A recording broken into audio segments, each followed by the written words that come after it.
जय जगन्नाथ सांग मैंने my kitchen by Sumita channel को आपण बहुत बहुत स्वागत। आज मुझे गोटे टेस्टी और हेल्दी रेसिपी आनी अटार केक जहाँ कि छोट रू बड़ मैंने बहुत खुशी खाईपर बहुत सफ्ट बहुत टेस्टी होती। तो चलतु यार रेसिपी जाना ता पूर्व जो मैंने मो वीडियो को लाइक करना लाइक कर दिंतु शेयर कर दिंतु सब्सक्राइब कर दिंतु और सब्सक्राइब बटन पाखे बेल आइकन को प्रेस कर दिंतु जहाँद्वारा मोर सब वीडियो नोटिफिकेशन आपन पाखे पहुँच पार। मोर आशा आप वीडियो को आरंभ शेष पर्यटन देखिए। तो चलतु यार रेसिपी जाना। तो गोटे बाउल नहीं से अटा गोटे कप तापर स्टेनर आम कौन करवा अटा गोटे कप देदेबा तापर देदेबा बेकिंग सोडा मुझे देदेची हाफ चामच और बेकिंग पाउडर देदेची गोटे चामच दे सारा पर आम भल भाव स्टेनर करदे तापर करलापर आम कौन करवा ना गोटे बाउल को आम साइड करदे तापर आउ गोटे बाउल नहीं से आम गोटे कप अटा नहीं तो हाफ कप मु चीनी को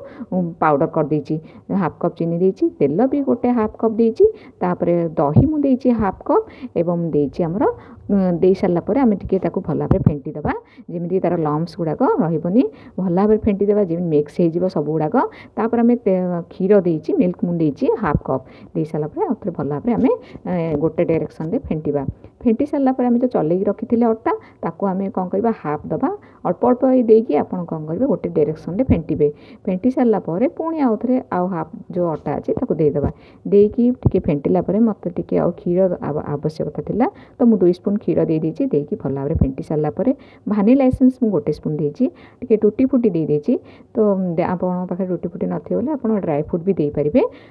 टूटी फुटी स्किप कर पारिबे दे सारापर मु घोड़े के रखी देची फेंटी सारापर तापर आम गैस ऑन करिया गैस ऑन करी आम बसई देचे प्रेशर कुकर से दे देची लुण दे देची लुण देकी आम चारिपटे टिके स्प्रेड कर देचे टिके गरम होबा पे मुझे घोड़े देची 5 मिनट गरम होला परे आम कौन करबा जो टीन रे माने पात्र रे आम केक करबा सेथरे आम कौन करछ ना ऑयल गोटे स्पून दे चारिपटे स्प्रेड कर देची टिके अटा डस्टिंग कर देची चारिपटे स्प्रेड कर देकी आम कौन करबा जो रखिथिबा जो अटा बेटर माने जो केक बेटर को आम इससे देदेबा दे सारापर टूटी फुटी को आम देदेबा माने टिके ता दे सारापर टिके काजू देदेबा आ टिके पिस्ता देदेबा देखो मु पिस्ता को दे दूँ ये भाव में सजेकी आउ टे देदेबा किसमिश आपण पाखे जहाँ ड्राई फ्रूट थी आपड़ कौन करेंगे ना देदेबे टे सजेवाई तो दे सारापर टे स्प्रेड कर माने टे थप थप करदे कर सारापर आम कौन करवा टे सामान हाँपाई तापर आम हिट हो गलानी तापर आम रखीदे प्रेसर कुकर रखी सारापर आम तार लिड बंद करदे देखो मोर प्राय 15 मिनट लगे मुझे देखुँ चेक कर मोर होती ना नहीं केक